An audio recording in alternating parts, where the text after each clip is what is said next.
Recording. Hello again, it's me, Chaz, back with another video, and this is my UEFA World Cup Qualifiers Playoff 2026 review. That's another long title. Now, we know the four nations from Europe, the final four nations that will be joining the other nations who have qualified for the World Cup.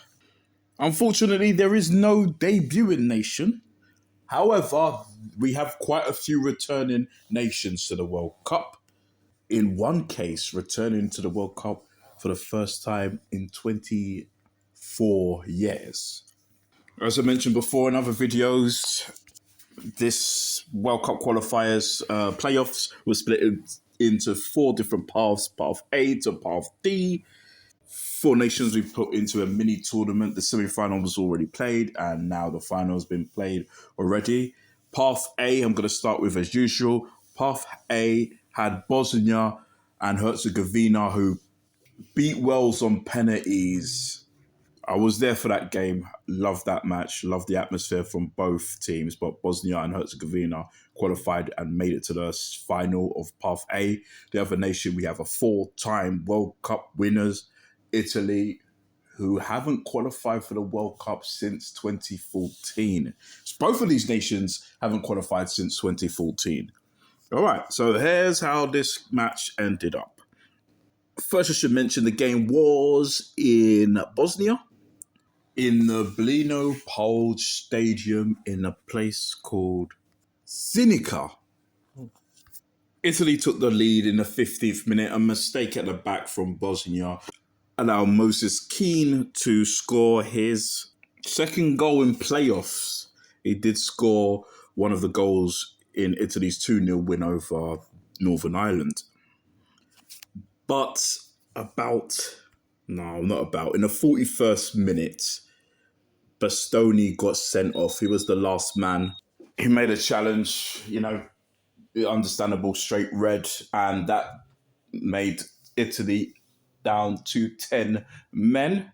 And for a long time, though, Italy did keep this game 1-0, even created a few of their own chances.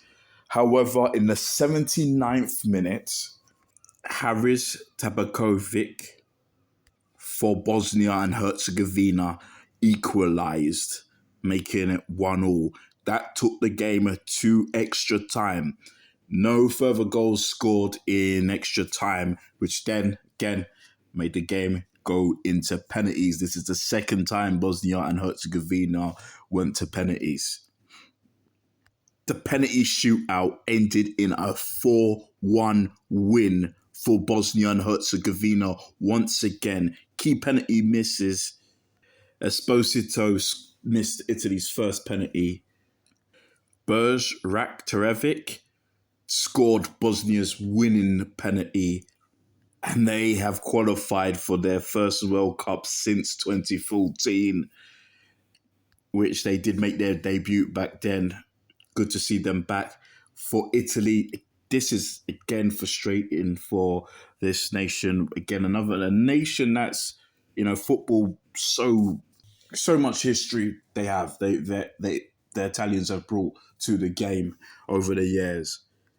Pretty much made defensiveness an absolute art form. I went there last year to talk about the 1934 World Cup in Rome and Milan. So I really got to experience the nation for the first time. Again, it's unfortunate for Italy. I would say if it wasn't for winning the Euros back in 2021, you could really say this is definitely their darkest period in time. If you also look at when it comes to football, when you look into the club teams as well, despite some going into Champions League finals, I believe it was Inter Milan a couple of seasons ago, they reached the final, but again, it's unfortunate.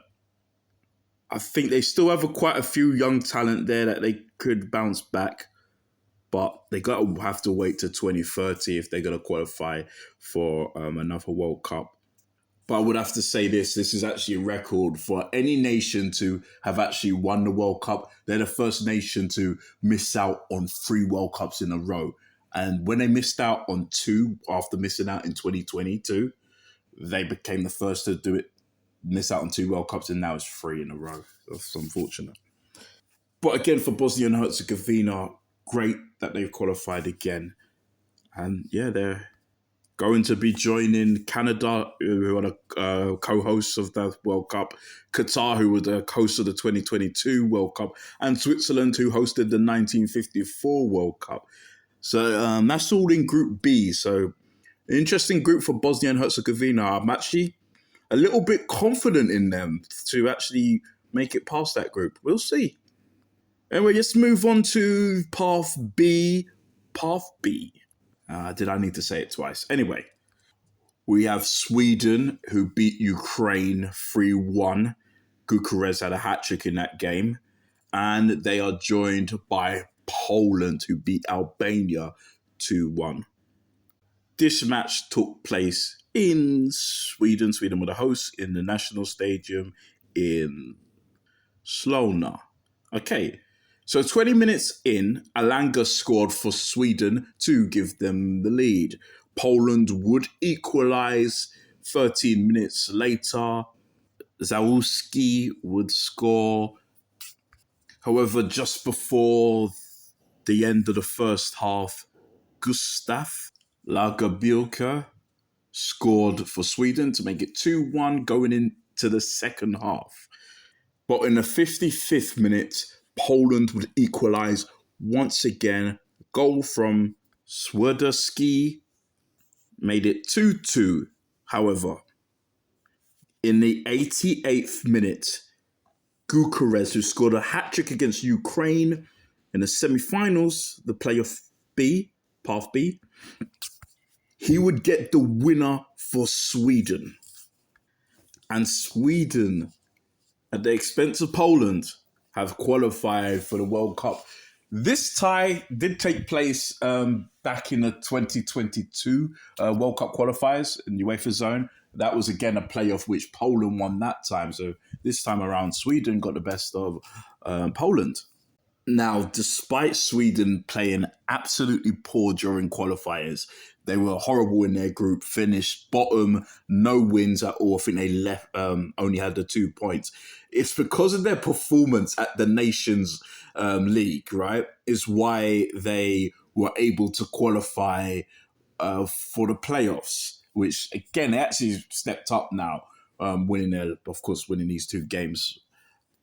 I mean, people could say it's unfair, but that's the rules, how it is. I did say that the Swedish team looked so good that I would have been surprised not to see them at the World Cup. The Polish team is actually pretty good as well, but I thought on paper, Sweden would have won the game anyway.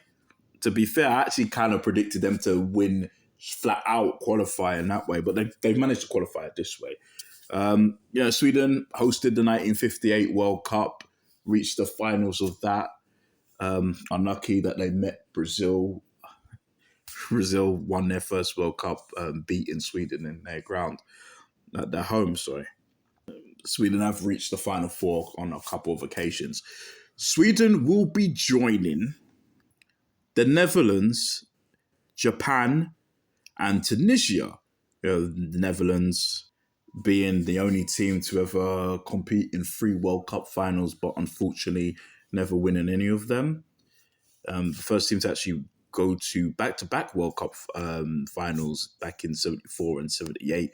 They played against the home nations, both West Germany in 74 and Argentina in 78. We have another host nation in Japan who hosted the World Cup, with South Korea being the 2 co-hosts, the first ever nations to co-host the World Cup, and the first Asian nations to ever host the World Cup as well. And they are joined by Tunisia, who will be competing in their 7th World Cup, and Tunisia will be Sweden's first opponents at the 2026 World Cup. Okay, again, unfortunate for Poland. And again, they will have to wait for 2030 to qualify for another World Cup. We're going to move on to Path C. Now, Path C. We have Kosovo, who beat Slovakia in a 4-3 match. Big scoreline there. And then we have Turkey, who beat Romania just 1-0 in that game. Turkey and Kosovo. Kosovo never qualified for the World Cup before. And Turkey, it's been a while since they've qualified for the World Cup. The last time they qualified for the World Cup was back in 2002. The match between Kosovo and Turkey was played in Kosovo. Kosovo were the home team. And the stadium was the Fadil Vorkri in Pristina. No goals were scored in the first half, but in the second half, in the 53rd minute, for Turkey, Karim Aktürkoğlu would give Turkey the lead and the win. They have qualified for the World Cup for the first time since their legendary run back in 2002, where they reached the semi-final and overall ended up third after beating the co-host South Korea in the third place playoff. Well, again, this is now the third time in Turkey's history that they've qualified for the World Cup. They've done it first in 1954, again, as I mentioned, in 2002, and now in 2026. Turkey had Spain in their group to qualify, and they lost one game, but they managed to get a draw against Spain. And I have Spain personally as my favourites to win the World Cup. So Turkey played pretty well. So I think Turkey should do all right. They will be joining the USA. Again, co-hosts of the 2026 World Cup, where the very final, would also be played in. They'll also be joined by Paraguay, who are returning to the World Cup themselves. It's been a while. And Australia, that has been a regular since 2006. I think that's a good group for Turkey to be in. I can see them getting out that group. I actually could see them topping it personally. Yeah, great for Turkey to qualify. This is the closest Kosovo's come to qualifying for a World Cup. I really feel they play pretty well. It's actually a shame. It's weird, by the way. Kosovo did finish second in their group. They had Switzerland, who finished top and qualified. Slovenia as well finished third. And bottom of their group was Sweden, who I mentioned earlier. Despite playing poor, they're the ones that have qualified. And unfortunately for Kosovo, they haven't. But that's the way it is. It could bounce back. Maybe one day they will qualify again. They have to wait till 2030. And now we are going to discuss the final path, Path D. Path D had both Czechia and Denmark. Denmark had it pretty easy against North Macedonia, beating them 4-0. All goals were scored in the second half, but still one dominant win there. For Czechia, they played Republic of Ireland. They were actually losing 2-0, but pulled it back 2-2. The game eventually went to penalties, where Czechia did win on penalties. And in this game, where Czechia were now the hosts in the Lentnar Stadium in Prague, this game also went to penalties, Czech Republic and Denmark. Czech Republic did lead this game 3 minutes in. Pavel Šuš for Czechia, 3 minutes in, as mentioned, made it 1-0. Late on, though, in the 72nd minute, Joachim Andersen leveled the score 1-0. This game then went into extra time. Ladislav Krjic in the 100th minute gave Czech Republic, the lead to 1. But in this game, it was Czechia that couldn't hold the lead, because in the 111th minute, Kaspar Hug, I think that's how you say it, well, he would equalise for Denmark to make it 2-2. And with no more goals scored, the game went to penalties. And similar to Path A, the nation that already played a penalty shootout once again wins the next one because Czechia defeated Denmark 3-1 on penalties. Eriksson was the only one for Denmark to score any of their penalties. All the other ones were missed for Denmark. Jensen for Denmark failed to score his penalty, and Czechia qualified for another World Cup. This is the first time they've qualified themselves since 2006. So it's been 20 years for them. To mention before, as an independent nation, Czechia's only qualified for the World Cup two occasions, but as unified with Slovakia, Czechoslovakia, they did reach 2 World Cup finals, first in 1934 and again in 1962. Unfortunately, they lost both of those finals. This time around, as Czechia, maybe. They will be joining another host nation. They'll be joining Mexico in Group A. So now we know the 4 nations in Group A. Mexico, again, the co-hosts, they're hosting their 3rd World Cup. They're joined by South Africa, who were the first African nation to host the World Cup back in 2010.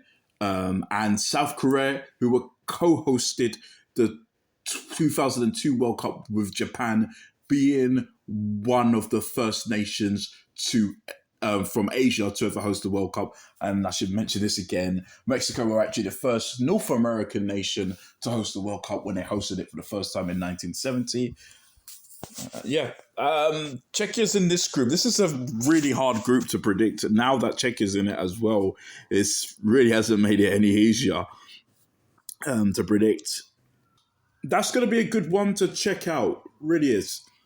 It's unfortunate for Denmark. They've qualified quite often for World Cups, but unfortunately for them, they're going to miss out on this one. And it's a shame, really, for them too, because I watched their game against Scotland. Really good game, but they failed to qualify then. Oh, this was the final playoff video that I've done, and I've now discussed or done reviews or previews of all the all the nations, the UEFA zone are covered, the CONMEBOL are covered, the AFC, the CAF, the OFC, and the CONCACAF. Now, I've not completed all of them, and I should say that there's reviews that I've missed out on. I'm aware, my bad, but I finished this one now, and now with that done, just really focus on each nation individually and all the groups. So I can't wait to do those videos, and I can't wait to be at the World Cup soon. Anyway, that's me out. Thanks for watching, listening, appreciate it as usual. Please like, comment, and subscribe. I would really appreciate that as well. And till next time, thanks again, and bye. For now.